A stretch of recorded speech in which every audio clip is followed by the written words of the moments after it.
నిన్న ఆదివారం జరిగిన ఎస్ఆర్హెచ్ అండ్ ఆర్ఆర్ మ్యాచ్ కి సంబంధించిన పోస్ట్ మ్యాచ్ అనాలిసిస్ కి మీ అందరికీ స్వాగతం. వీళ్ళిద్దరి మధ్యలో మ్యాచ్ హైదరాబాద్ హోమ్ గ్రౌండ్ లో జరిగింది. ఎస్ఆర్హెచ్ కి కెప్టెన్ గా లాస్ట్ ఇయర్ కెప్టెన్సీ చేసిన ప్యాట్ కమిన్సే ఉన్నాడు. కానీ ఆర్ఆర్ కెప్టెన్ అయిన సంజు శాంసన్ కి ఫింగర్ ఇంజూరీ ఉండడం వల్ల వికెట్ కీపింగ్ చేయలేడు కాబట్టి ఇంపాక్ట్ ప్లేయర్ గా రావడానికి డిసైడ్ అయ్యి ఆర్ఆర్ కెప్టెన్సీ బాధ్యతల్ని రియాన్ పరాగ్ చేతిలో పెట్టారు. సో రాజస్థాన్ టాస్ గెలిచి చాలా కాన్ఫిడెంట్ గా బౌలింగ్ తీసుకున్నారు. ఒక కెప్టెన్ బౌలింగ్ తీసుకున్నాడు అంటే అవతల ఎంత టార్గెట్ పెట్టినా మేము చేసి చేయగలుగుతామనే నమ్మకంతోనే తీసుకుంటారు. ఎస్ఆర్హెచ్ బ్యాటింగ్ లైనప్ గురించి తెలిసిన వాళ్ళకి ఫస్ట్ బ్యాటింగ్ ఇవ్వాలని ఎలా అనిపించిందో నాకు అర్థం కాలేదు. సో మ్యాచ్ మొదలవగానే SRH deadly openers Abhishek Sharma and Head ఇద్దరు వాళ్ళ స్టైల్లోనే చాలా అగ్రెసివ్ గా బ్యాటింగ్ చేశారు. లిటరల్ గా 3 overs కి 45 runs కొట్టారు. కానీ ఈ పార్ట్నర్షిప్ ని తీక్షణ బ్రేక్ చేయగలిగాడు. ఆ తర్వాత ఫస్ట్ వికెట్ కి ఇషాన్ కిషన్ క్రీజ్ లోకి వస్తాడు. ముంబై నుండి తనని రిలీజ్ చేసిన తర్వాత ఇషాన్ కిషన్ కి కొత్త ఫ్రాంచైజ్ లో ఫస్ట్ మ్యాచ్ ఇదే. లాస్ట్ 2 years ఇషాన్ కిషన్ ముంబైలో సరిగ్గా పర్ఫామ్ చేయలేకపోయాడు. దానివల్ల ఇండియా టీమ్ లోకి రావడానికి కూడా కష్టమైంది.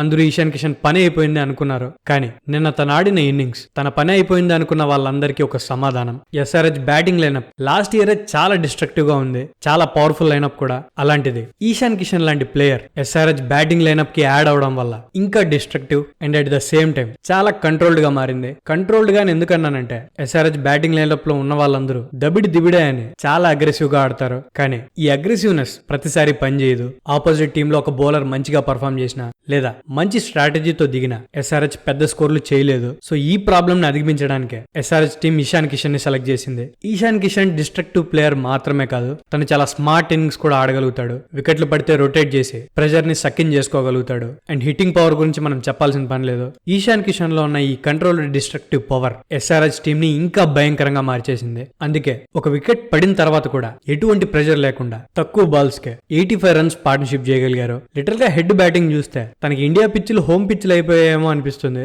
అంత భీకరమైన హిట్టింగ్ చేశాడు. లిటరల్ గా ప్రతి బాల్ 4-6 కొట్టారనమాట. కానీ 9.3 over దగ్గర హెడ్ అవుట్ అవుతాడు. హెడ్ వికెట్ తీసినప్పటికీ ఆర్ఆర్ టీమ్ లో ఎక్కువసేపు ఆనందం ఉండలేదు. ఎందుకంటే నెక్స్ట్ బ్యాటింగ్ వచ్చింది ఫైర్ బ్రాండ్ అండ్ మన తెలుగోడు నితీష్ కుమార్ రెడ్డి. స్టార్టింగ్ లో కొంచెం ఫంబుల్ అయినట్టు కనిపించిన 15 balls కి 30 runs కొట్టి మంచి క్యామియాను చూపించాడు. ఆ తర్వాత తీక్షణకి అవుట్ అవుతాడు. కానీ నెక్స్ట్ క్రీజ్ లోకి వచ్చింది ఎస్ఆర్హెచ్ బ్యాటింగ్ లైనప్ లో ఉన్న రాక్షసుల్లో అందరికంటే పెద్ద రాక్షసుడు క్లాసన్. తను రాగానే పని మొదలుపెట్టి 13 balls కి 34 runs కొడతాడు. ఆ తర్వాత సందీప్ శర్మ వేసిన యార్కర్ బాల్ కి రియాన్ పరాగ్ కి క్యాచ్ ఇచ్చి అవుట్ అవుతాడు. క్లాసన్ ని అవుట్ చేసినప్పటికీ అప్పటికే జరగాల్సిన డ్యామేజ్ జరిగిపోయింది. ఎస్ఆర్హెచ్ బ్యాటింగ్ లైనప్ లో వచ్చిన ప్రతి ఒక్కడు కొట్టడం వల్ల స్కోర్ అప్పటికే 18 overs కి 258 కి చేరుకుంది. ఆ తర్వాత మిగిలిన 2 ఓవర్లలో ఈశాన్ కిషన్ వీరబాదుడు బాది కొత్త ఫ్రాంచైజ్ లో తన ఫస్ట్ సెంచరీని రిజిస్టర్ చేస్తాడు. ఈ సెంచరీ నెక్స్ట్ మ్యాచ్లకి జస్ట్ టీజర్ మాత్రమే అని నాకు అనిపిస్తుంది. ఆ తర్వాత లాస్ట్ ఓవర్ లో కొత్తగా వచ్చిన బ్యాట్స్మెన్లు ఇద్దరు రియాన్ పరాగ్ కి క్యాచింగ్ ప్రాక్టీస్ ఇచ్చి అలాగే రిటర్న్ వెళ్ళిపోతారు. ఆ తర్వాత 20 overs కంప్లీట్ అయ్యేసరికి ఎస్ఆర్హెచ్ టీం 286 టార్గెట్ ని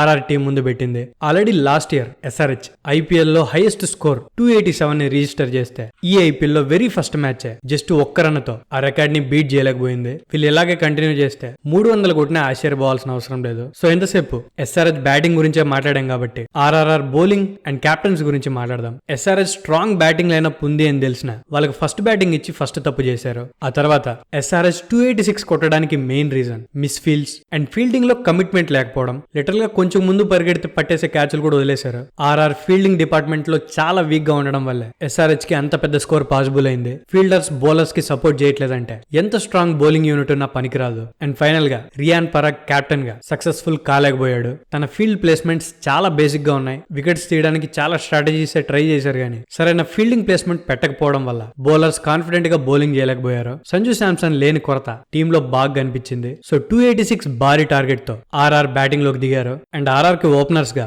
యశస్వి జైస్వాల్ అండ్ సంజు శాంసన్ క్రీస్ లోకి వచ్చారు. వీళ్ళిద్దరూ కూడా డేంజరస్ బ్యాట్స్మెన్. కానీ జైస్వాల్ టీమ్ లో నుండి వెళ్లిపోయిన బట్లర్ కి మధ్యలో చాలా డీప్ అండర్స్టాండింగ్ ఉండేది. బట్లర్ వెళ్ళిపోయాడు కాబట్టి తనకి రీప్లేస్మెంట్ గా నేను స్టార్టింగ్ లో చెప్పినట్టు ఇంపాక్ట్ ప్లేయర్ గా సంజు వచ్చాడు. అండ్ ఎస్ఆర్హెచ్ పక్క బౌలింగ్ ఓపెన్ చేసింది మన షమి. సంజు బ్యాటింగ్ లోకి దిగగానే డ్యూటీ స్టార్ట్ చేశాడు. భారీ 4-6లతో చాలా కాన్ఫిడెంట్ గా కనిపించాడు. కానీ ఇంతలోనే జైస్వాల్ సిమర్జిత్ బౌలింగ్ లో అభినవ్ ఎక్సలెంట్ క్యాచ్ పెట్టడం వల్ల అవుట్ అయ్యాడు. ఆ తర్వాత బ్యాటింగ్ వచ్చిన రియాన్ పరాగ్ సిమర్జిత్ వేసిన బాల్ కే కమిన్స్ కి క్యాచ్ ఇచ్చి అవుట్ అవుతాడు. యాక్చువల్లీ రియాన్ పరాగ్ లో యాటిట్యూడ్ ఉంది కానీ టీమ్ ని గెలిపించుకోవాలనే కమిట్మెంట్ లేదు. పెద్ద స్కోర్ ఉంది కాబట్టి మనం భారీ షాట్లు కొట్టాలనే మైండ్ సెట్ తో దిగాడు. కానీ ఎస్ఆర్హెచ్ టీం బ్యాటింగ్ లైనప్ ఎంత స్ట్రాంగ్ బౌలింగ్ లైనప్ అంతే స్మార్ట్. వాళ్ళ బౌలర్లు డిఫరెంట్ వేరియేషన్స్ వేయగలుగుతారు. అది మైండ్ లో పెట్టుకొని ఆడకుండా రియాన్ పరాగ్ స్టార్టింగ్ లోనే అవుట్ అయ్యాడు. తను గనక ఉండుంటే సిచ్యువేషన్ వేరేలా లాగా ఉండేది. ఆ తర్వాత వచ్చిన నితీష్ 7 balls కి 11 runs కొట్టి అవుట్ అవుతాడు. నితీష్ రాణా వికెట్ తర్వాత జురెల్ క్రీజ్ లోకి వస్తాడు. ఇనిషియల్ గానే వికెట్స్ కోల్పోయిన సంజు శాంసన్ అండ్ ధ్రువ్ జురెల్ ఇద్దరు కలిసి ఎక్సలెంట్ బ్యాటింగ్ చేసి 111 runs పార్ట్నర్షిప్ తో టీమ్ ని 13.5 overs కి 161 runs వరకు తీసుకెళ్తారు. కానీ హర్షల్ పటేల్ బౌలింగ్ లో సంజు వికెట్ పడుతుంది. నాకు తెలిసి సంజు వికెట్ పడగానే ఆర్ఆర్ గెలుస్తారేమో అని వెయిట్ చేస్తున్న కొంతమంది ఆశలు కూడా ఇక్కడే కుప్పగూలిపోయి ఉంటాయి. ఆ తర్వాత ఆ నెక్స్ట్ ఓవర్ లోనే జాంపా వేసిన బాల్ కి జురెల్ కూడా అవుట్ అవుతాడు. ఈ పాయింట్ లో ఆర్ఆర్ పని అయిపోయింది అని మనకు అర్థమైపోతుంది. కానీ ఆ తర్వాత వచ్చిన హెట్మేర్ అండ్ శుభం ఇద్దరు కలిసి కాసేపు పోరాడడానికి ట్రై చేస్తారు. లాస్ట్ ఓవర్ లో వీళ్ళ వికెట్లు కూడా పడిపోతాయి. సో ఆర్ఆర్ టీం 20 overs కి 242 runs చేసింది. యాక్చువల్లీ ఇది నార్మల్ పాయింట్ ఆఫ్ వ్యూ లో ఎక్సలెంట్ స్కోర్. అది కూడా ఎస్ఆర్హెచ్ లాంటి స్మార్ట్ బౌలింగ్ ఉన్న టీం పైన.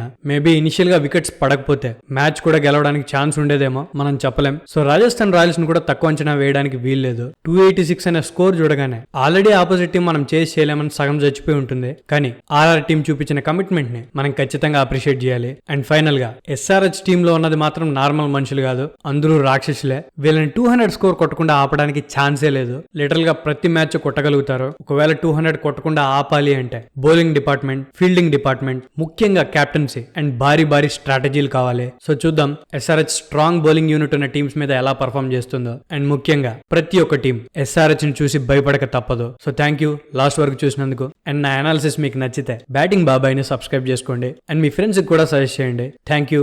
జై హింద్.